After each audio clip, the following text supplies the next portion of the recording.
Hi friends, Savitramma ಚಾನಲ್ಗೆ ಸ್ವಾಗತ. December ಜನವರಿ ತಿಂಗಳಲ್ಲಿ ತುಂಬ ಚಳಿ ಇರೋದರಿಂದ ಈ ದಿನ ಶೀತ ಕಫ ಕೆಮ್ಮಿಗೆ ತಕ್ಷಣ ಮನೆಮದ್ದು ಹೇಗೆ ಮಾಡ್ಕೋಬೇಕು ಎಂಬುದನ್ನು ನಿಮಗೆ ತಿಳಿಸ್ಕೊಡ್ತೀನಿ. ಈ ಚಳಿಗಾಲದಲ್ಲಿ ಕಫ ಕಟ್ಟುವುದು ಹೆಚ್ಚಾಗಿ ಕಂಡುಬರುತ್ತದೆ. ಆದರೆ ಮೂಗು ಸೋರುವಿಕೆ ಮತ್ತು ಶೀತ ಇವುಗಳಿಂದ ಯಾವ ತೊಂದರೆಯೂ ಉಂಟಾಗುವುದಿಲ್ಲ. ಆದರೆ ಕಫದಿಂದ ಶ್ವಾಸಕೋಶಕ್ಕೆ ಹಾನಿ ಉಂಟಾಗುತ್ತದೆ, ಉಸಿರಾಟದ ತೊಂದರೆಯಾಗುತ್ತದೆ ಹಾಗೂ ನಿಮೋನಿಯಾ ಶುರುವಾಗುತ್ತದೆ ಹಾಗೂ ವೀಸಿಂಗ್, ಅಸ್ತಮಾ, TB ಬರುವ ಸಾಧ್ಯತೆ ಇದೆ. ಅದರಲ್ಲೂ 5 ವರ್ಷದೊಳಗಿನ ಮಕ್ಕಳಲ್ಲಿ ಹೆಚ್ಚಾಗಿ ಕಂಡುಬರುತ್ತದೆ.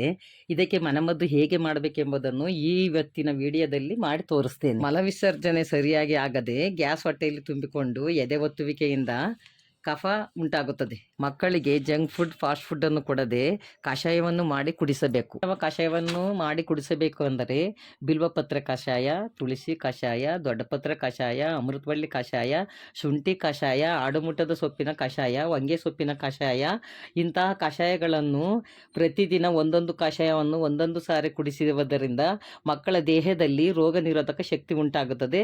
ಜ್ವರ, ಕೆಮ್ಮು, ಶೀತ ಇವು ಯಾವ ಬರದ ಹಾಗೆ ದೇಹವನ್ನು ಕಾಪಾಡುತ್ತದೆ. ಕಡಿಮೆ ಆಗಬೇಕಾದ್ರೆ ಮೊದಲು 2 ವೀಳ್ಯದೆಲೆಯನ್ನು ಚೆನ್ನಾಗಿ ತೊಳೆದು ತೆಗೆದುಕೊಂಡಿದ್ದೇನೆ.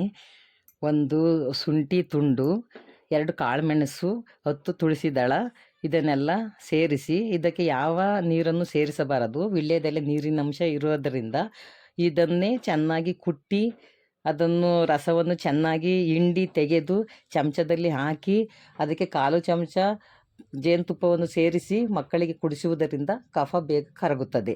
ದೊಡ್ಡವರಾದರೆ ಇದನ್ನು ಕುಟ್ಟಿ ಕೊಡುವ ಅವಶ್ಯಕತೆ ಇರುವುದಿಲ್ಲ.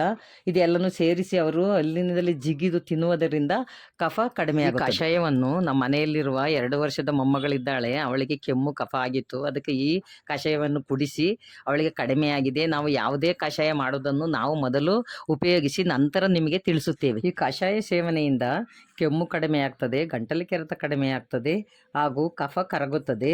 ರಾತ್ರಿ ವೇಳೆಯಲ್ಲಿ ಚೆನ್ನಾಗಿ ನಿದ್ರೆ ಬರುತ್ತದೆ. ಶೀತ ಕೆಮ್ಮು ಇರುವ ಮಕ್ಕಳಿಗೆ ಮೈ ತುಂಬ ಕಾಟನ್ ಬಟ್ಟೆಯನ್ನು ಧರಿಸಬೇಕು. ಸ್ವೆಟ್ರು, ಟೋಪಿ ಹಾಕಬೇಕು. ಕಂಕುಳು, ಕಿವಿ ಇವುಗಳನ್ನು ಗಾಳಿಗೆ ಬಿಡಬಾರದು. ಕೆಮ್ಮು ಶೀತ ಇರುವ ಮಕ್ಕಳಿಗೆ ಕೂಲ್ ಡ್ರಿಂಕ್ಸು, ತಂಪಾದ ಪಾನೀಯ, ತಣ್ಣೀರು ಇವುಗಳನ್ನು ಕೊಡಲೇಬಾರದು. ಕುಡಿಯಲು ಕಷಾಯ ಕೊಡಬೇಕು. ಬಿಸಿ ನೀರು, ಬಿಸಿ ಊಟವನ್ನು ಮಾಡಿಸಬೇಕು. ಇದೇ ರೀತಿ ಮಕ್ಕಳ ಮತ್ತು ದೊಡ್ಡವರ ಆರೋಗ್ಯಗಳನ್ನು ಕಾಪಾಡಿಕೊಳ್ಳಲು ಇದೇ ರೀತಿ ನಮ್ಮ ಉಪಯುಕ್ತವಾದ ವಿಡಿಯೋಗಳನ್ನು ನೋಡ್ತಾ ಇರಿ. ಲೈಕ್ ಮಾಡ್ತಾ ಇರಿ, ಶೇರ್ ಮಾಡ್ತಾ ಇರಿ, ಕಮೆಂಟ್ ಮಾಡಿ. ಮತ್ತು ನೀವು ಸಬ್ಸ್ಕ್ರೈಬ್ ಮಾಡಿದಾಗ ಪಕ್ಕದಲ್ಲಿ ಬೆಲ್ ಐಕಾನ್ ಕಾಣುತ್ತೆ, ಅದನ್ನ ಆಲ್ ಅಂತ ನೋಟಿಫಿಕೇಷನ್ನ ಆನ್ ಮಾಡಿಟ್ಕೊಳ್ಳಿ. Thank you.